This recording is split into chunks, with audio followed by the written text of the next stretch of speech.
মুসলমানকে তুমি দেখতে পাবে না, আমাকে মুসলমান দেখবো, চলো দেখবোই দেখবো, মানে আমি দেখতে চাই তোমাকে। আল্লাহ বলছেন আচ্ছা ঠিক আছে, কয়েকদিন পরে চলে আসবে, পরে ওই দিক থেকে আমি থাকবো, তুমি এসে একবার দেখে নিও। মুসলমান ঠিক সময় চলে এসেছেন, আল্লাহ নূরের তাজাল্লি একটু প্রকাশ করেছেন, মুসলমান দেখে সঙ্গে সঙ্গে অজ্ঞানের উল্টে পড়ে গেছে। এই ঘটনা জানা আছে না? কথা বলে চিন্তা করে দেখেছেন, নবী মুসা এত বড় একজন নবী, এত বড় একজন নবী, তিনিও আল্লাহকে দেখতে পায় না। আর বাংলাদেশের কিছু গাঁজাখোর পীর সাহেব আছে, উনি আল্লাহকে প্রতিদিন দেখে, তখন গানটা কে খায়? এর খুলে বলতে হবে। আরে মুসার মতো নবী আলাইহিস সালাম তিনি আল্লাহকে দেখতে পান না, যাকে আল্লাহ সুবহানাহু ওয়া তাআলা তাওরাত দিয়েছিলেন, যাকে তুর পাহাড়ে আল্লাহ সুবহানাহু ওয়া তাআলা নিয়ে গিয়েছিলেন, এত একজন জনজাতির নবী হওয়ার পরেও আল্লাহকে দেখতে পায় না। আরে মানুষ মনে করে যে আমি আল্লাহকে দেখেছি। আরে ঘটনা বর্ণনা পাওয়া যায় যে ইমাম আবু হানিফা রাহিমাহুল্লাহ আল্লাহকে 99 বার দেখেছে। কতবার? 99 বার। আচ্ছা শাফি মাযহাব মানে তার আবার কম না, ওরা তাবাকাত শাফি প্রথম খণ্ডে 107 লিখেছে যে তোমাদের ইমাম আবু হানিফা 99 বার দেখেছে।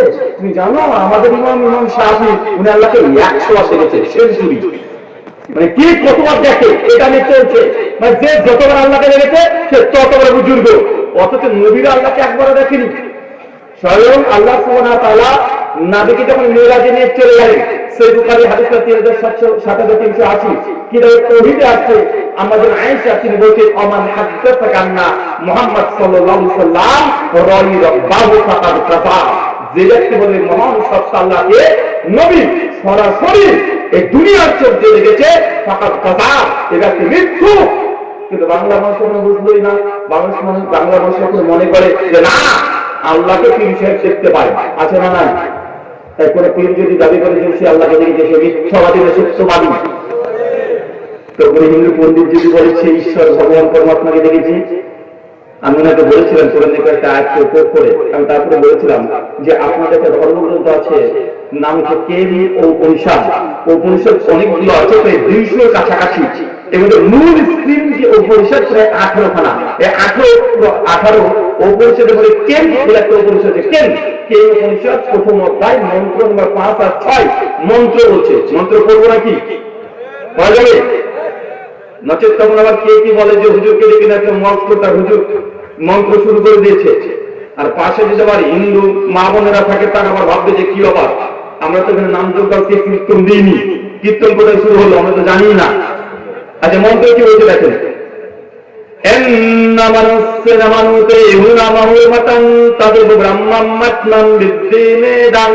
এদিতাম পার্শ্বতে এনা চাক্ষাত পাশ্চাতি এনা চাক্ষাত শিপাশ্চাতি তাদেব ব্রহ্মাত্মাম বিদ্যেনেদাং এদিতাম পার্শ্বতে।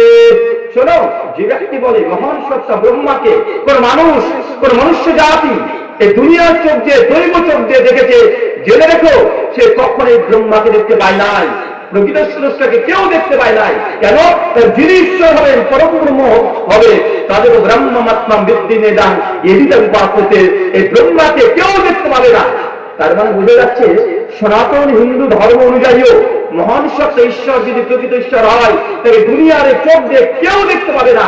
আল্লাহকে যেমন দেখা যায় না, স্রষ্টাকে কেউ দেখা যায় না। আমি পণ্ডিতজিকে বলেছিলাম, পণ্ডিতজি শাস্ত্র বলছে ঈশ্বরকে দেখা যায় না, আর আপনি বলছেন আপনারা দিকে দেখতে পান, তাই কে সত্যবাদী? ভাই আপনি ঠিক বলছেন আর ধর্মগ্রন্থ ভুল বলছে আপনার, অথবা ধর্মগ্রন্থ ঠিক বলছে আপনি মিথ্যা বলছেন, যে কোনো একজন মিথ্যাবাদী হতেই হবে।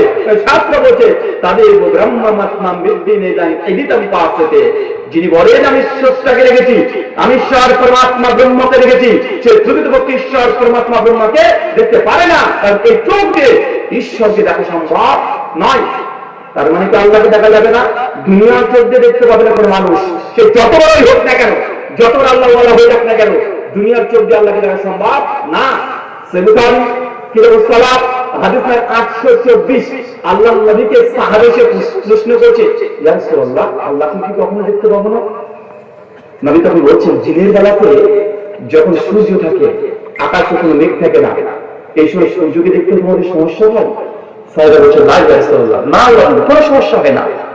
ওই যে পূর্ণিমার ঝকঝকে রাত, যদি আকাশে কোনো মেঘ না থাকে সেদিন কি চন্দ্রকে দেখতে তোমাদের কোনো সমস্যা হয়? না রাসূল, কোনো সমস্যা হয় না। নবী তখন বলছেন শোনো, তোমরা অচিরেই তোমাদের রব আল্লাহকে এইভাবে দেখবে।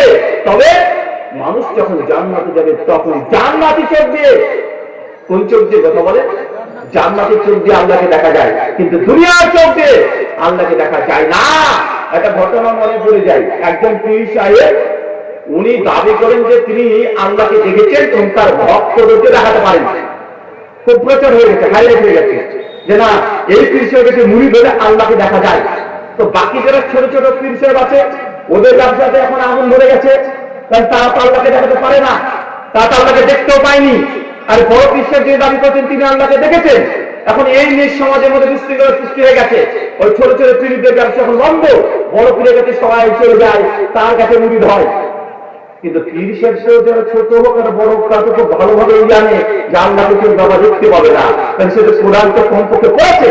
এই পীর গুলো তখন খটকা লেগেছে যে কি ব্যাপার, ওই পীর সাহেব যে আল্লাহকে দেখাই বলে, তো কি দেখায়? আল্লাহকে তো দেখা যায় না, আল্লাহ কোরআনে বলেছে না তুমি কোনো আল্লাহ চোখ যে দেখা যায় না।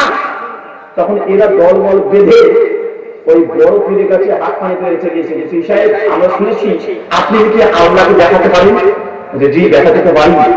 বলছে আমরা দেরকে যেটাকে দেখাতে পারেন তাহলে আপনার কাছে আমরা মুরিদ হয়ে যাবো, মুরিদ হয়ে যাবো। আপনি কি দেখাতে পারবেন? বলছে অবশ্যই বলবো, কেন পারবো না, আর আমি তো আল্লাহকে একদম দিবালো রেখে দেবো। আচ্ছা ঠিক আছে, কিন্তু এদের ভিতরে আলোচনা চলছে আল্লাহকে তো দেখা যায় না, কোরআনে আছে, কিন্তু এ হুজুর কিভাবে বড় বিশ্বাস যে আল্লাহকে দেখাবে, আবার চ্যালেঞ্জ করছে। আচ্ছা ঠিক আছে, কবে দেখাবে? বলছি এবার অমাবস্যা রাতে চলে আসবে, কারণ অমাবস্যা রাতে পীর বাড়িতে সবাই দলবদ্ধ হয়ে দাঁড়িয়ে আছে, আর বলেছে তোমাদের যতগুলো মুরিদ আছে সব মুরিদ গুলোকে নিয়ে আসবে, মানে ছোট পীর যত মুরিদ আছে সবগুলো বেরিয়ে আসবে, সবার সামনে তোমাকে দেখে দেবো আল্লাহকে দেখা যায়, দেখা যায় দেখিয়ে দেবো। ওনারা করেছেন কি অমাবস্যা রাতে ছোট ছোট পীর তাদের সব মুরিদকে নিয়ে বড় পীরের বাড়িতে চলে এসেছে। বড় পীর তখন বলছে যে চলো, মানুষের সামনে তখন নিয়ে চলে গেছে, বাড়ির ছাদের উপরে উঠেছে, উঠে তখন বলছে আমি যখন বলবো ওই দেখো ওই দেখো, তখন তুমি দেখবে, দেখবে আল্লাহকে দেখতে পাবে। এখন সবাই প্রস্তুতি নিয়ে নিয়েছে, আল্লাহকে দেখবে, আল্লাহকে কিন্তু প্রস্তুতি নিয়েছে। পীর সাহেব তখন কানে কানে বলছে শোনেন, যে হারাম দাদা সে কিন্তু আল্লাহকে দেখতে পাবে না, আল্লাহ কিন্তু পবিত্র, আল্লাহকে কোনো নাপাক পরিদর্শন করতে পারবে না।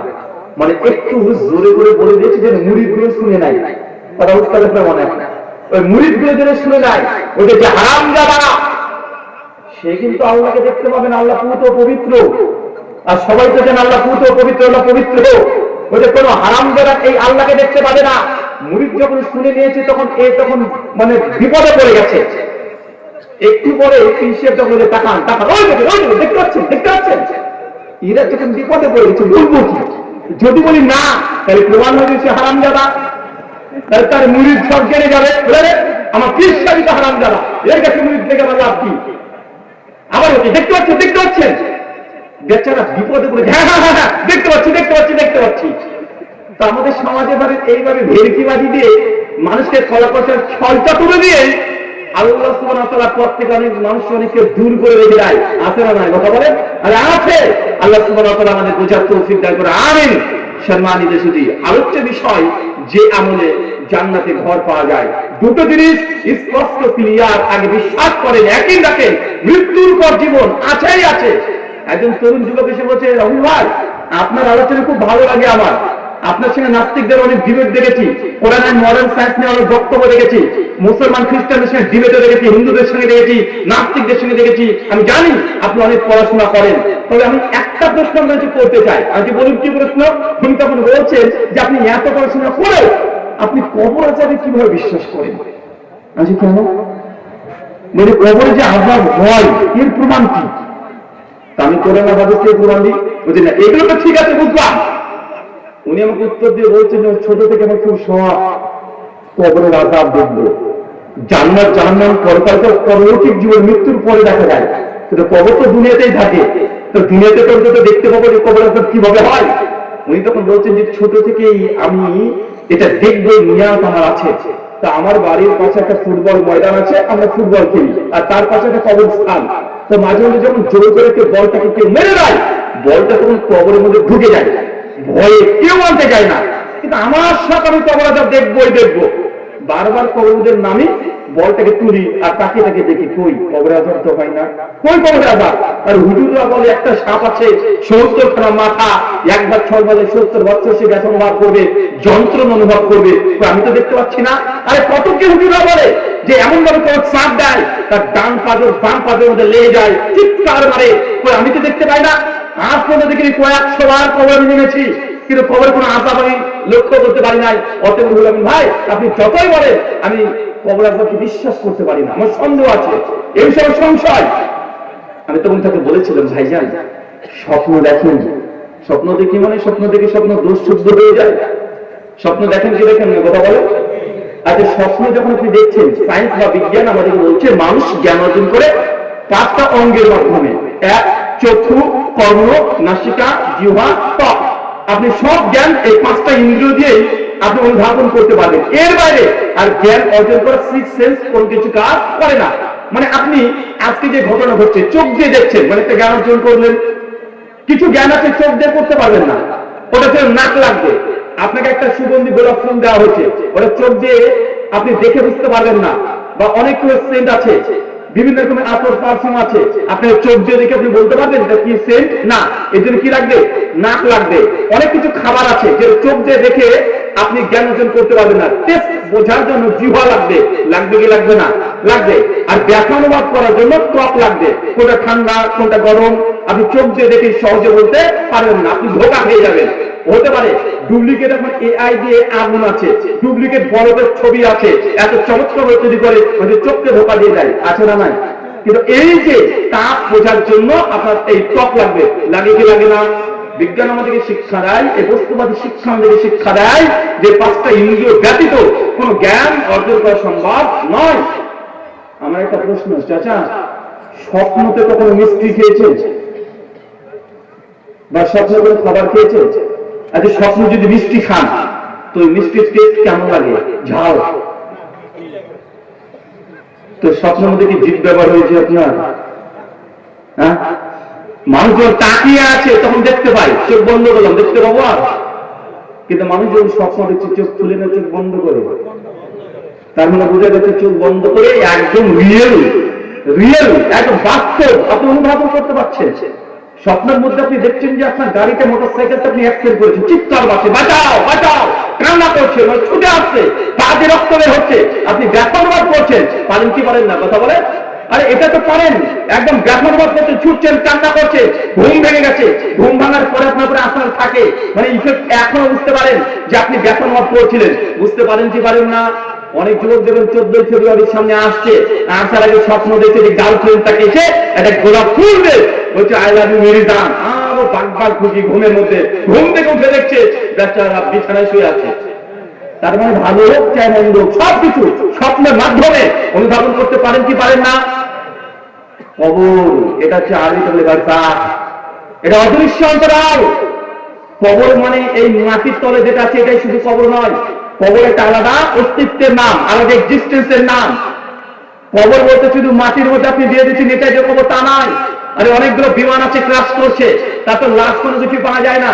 অনেক হিন্দু দাদারা আছে তাদেরকে তো দাও দাও করে আগুন দিয়ে জ্বালিয়ে ফেলে ছাড় করে দেওয়া হয়, কিছু পাওয়া যায় না। তাকে বাঘে খেয়ে নেয়, তাকে মাছে খেয়ে নেয়, এদের অস্তিত্ব তো খুঁজে পাওয়া যায় না। ভাইজান, মৃত্যুর পর যে জীবন ওটাই কবর, চাই মাটির তলে থাক চাই বাঘের পেটে থাক, কথা বুঝতে পারলেন? আর এই জগতে আপনাকে যে আযাব দেওয়া হবে ওটা আপনি যত চেষ্টা করেন কেন আপনি এই আযাব আপনি ধারণ করতে পারবেন না। মানে আপনি যখন স্বপ্ন দেখে দুঃখ পাচ্ছেন, কষ্ট পাচ্ছেন, তখন আপনার সামনে যদি কোনো মানুষ যে দাঁড়িয়ে থাকে আপনি স্বপ্ন দেখছেন, আপনি বুঝতে পারবেন না যে লোকটা অ্যাক্সিডেন্ট করেছে, লোকটা পা কেটে গেছে, পা ভেঙে গেছে, বোঝা সম্ভব? আপনি সারাদিন পরিশ্রম করে বাড়িতে এসেছেন, বিছানায় সাঁত শুয়ে আছেন, ঘুমাচ্ছেন আরামসে, আপনার স্ত্রী পাশে বসে টিভি দেখছে, টিভিতে সিরিয়াল দেখতে শুরু করেছে, আর আপনি স্বপ্ন দেখছেন যে আপনার কোন এক শত্রু আপনাকে লাঠি নিয়ে তাড়ছে, প্রচন্ড মারছে, বেধড়ক পেটাচ্ছে, আপনি কান্না করছেন। অথবা আপনি দেখছেন আপনার ছেলেটা পুকুরে ঝাঁপ দিয়ে হাবুডুবু হয়ে মরছে।